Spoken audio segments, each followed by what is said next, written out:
So audience feedback was incredibly important for us as a group because we were producing a documentary for Channel 4. Now Channel 4 of course is funded through advertising revenue, and so we needed to make a product that was appropriate for our target audience and that our target audience felt engaged with and felt that they understood. Of course this is important because if the audience didn't feel engaged, didn't understand our documentary, then they wouldn't tune in, and if the audience weren't watching, then viewing figures would be low, and so future documentaries for Channel 4 wouldn't necessarily be made because they wouldn't get the advertising revenue from them. Of course, this is important despite the fact that we were a standalone documentary because it plays into documentaries as a whole for Channel 4. We collected audience feedback from the first cut and the third cut of our documentary, and the first cut was a jumbled assortment of the footage that we had already filmed. It didn't have a coherent structure, it didn't really flow, it didn't really make a lot of sense when we gave it to our target audience, and so we knew that we had a lot to do from that even before we got audience feedback, but even more so afterwards. By the time we got to our third cut, we'd already made those improvements. We'd also enhanced our product in a few ways. We'd added music that we knew we needed to make sure that it was engaging and to keep the pace up. We'd already reshot some elements like the time lapse, which looked a little bit out of place, and the piece to camera from the beginning to make it more clear. And we'd also made sure that we had a title sequence and that we had editing for that. We'd sort out fades, we sort out cutaways, things like that. So it was a much more professional and rounded piece. It was coherent, it had structure. It was a full 5-minute extract. However, we still wanted to improve it. We knew that there were things that we could have done better, and so we created a SurveyMonkey questionnaire in order to gain audience feedback on that cut. One of the main things that we found out was that we needed to improve our sound, particularly the sound quality and the sound volume.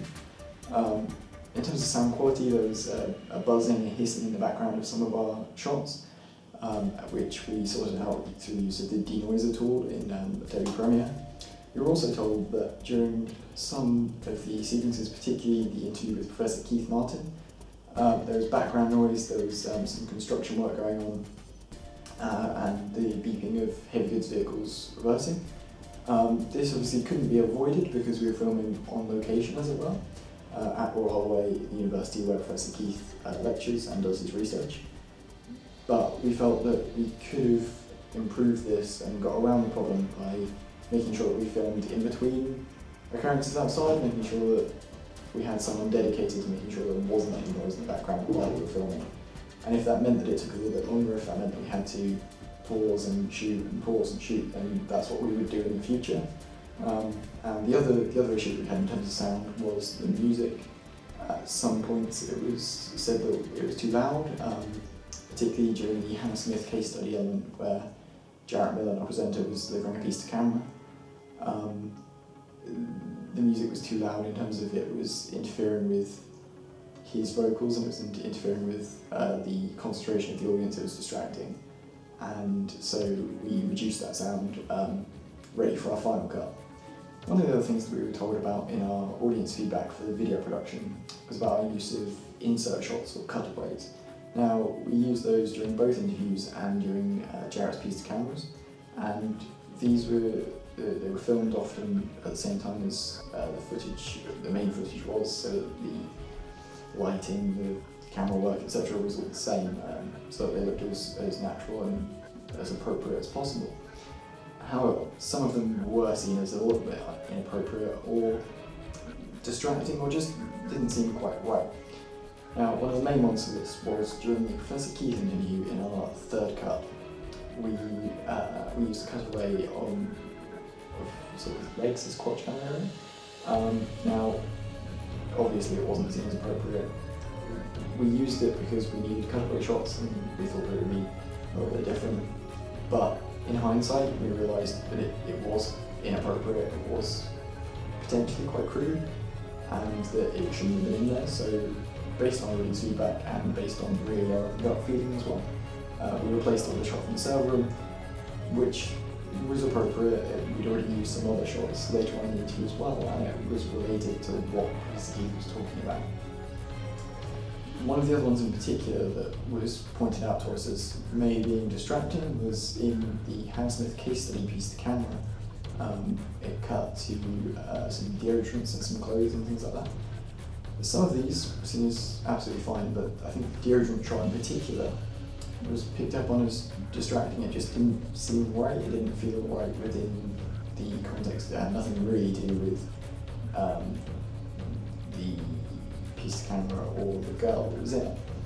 And so we didn't end up getting around to removing that just because we were on a tight deadline and we didn't end up having time while we were sorting out other things with the sound in particular.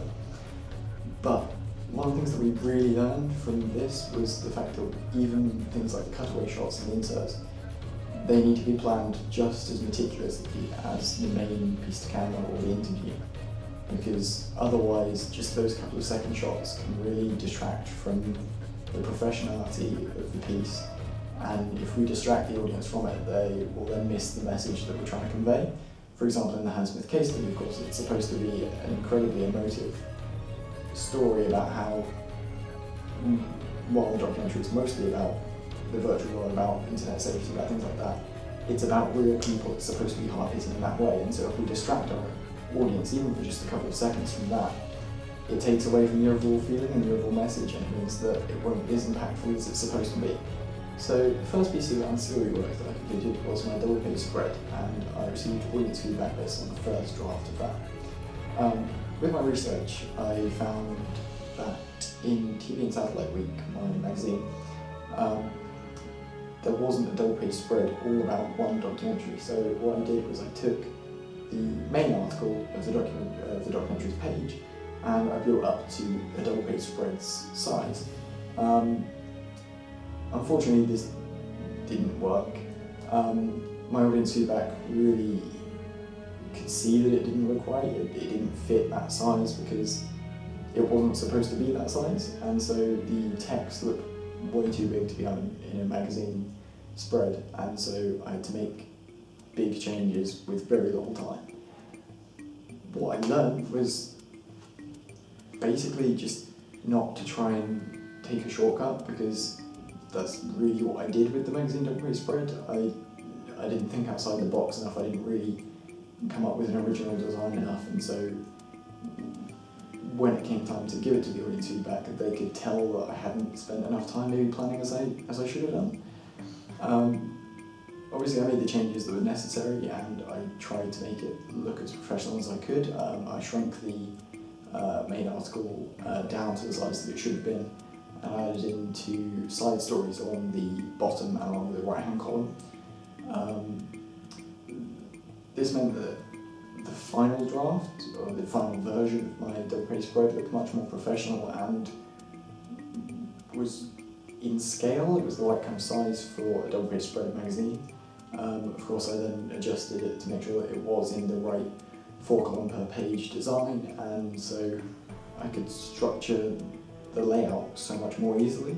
And so I think that I learned a lot from that in terms of the specific piece and how to correct it and make it look more professional, but also in terms of future media products to really put a lot of time into research, put a lot of effort into research and planning to make sure that I don't take any shortcuts, to make sure that I produce a piece as well as I can and as professionally as I can. My other ancillary text was a newspaper advertisement. Now I wanted to make sure that it was as unique as I could make it. I didn't want it to be just a standard rectangle that could be placed on a billboard or as a bus stop poster as well. I wanted to make something really unique and specific. After my research and my planning, I created my first draft, but it was still really a work in progress. I hadn't quite made all the finishing touches that I wanted to yet. But it was certainly enough. It was certainly enough to get good audience feedback on. One of the main things that I was told was I'd used a picture of our presenter Jarrett as the victim as such in the torn off newspaper article. My sample didn't really think that this was appropriate because Jarrett was our presenter. He wasn't a victim that we were talking about within the piece. Obviously it would have been in incredibly poor taste and could have potentially come into copyright issues if I'd have used a genuine victim's picture and story. Therefore, I had to create a realistic victim that wasn't a real victim and wasn't Jarrett. This of course meant that I was improving the individual piece in itself, and so I learned how to create a better individual text. But at the same time, I also learned a lot more in terms of a wider media scale.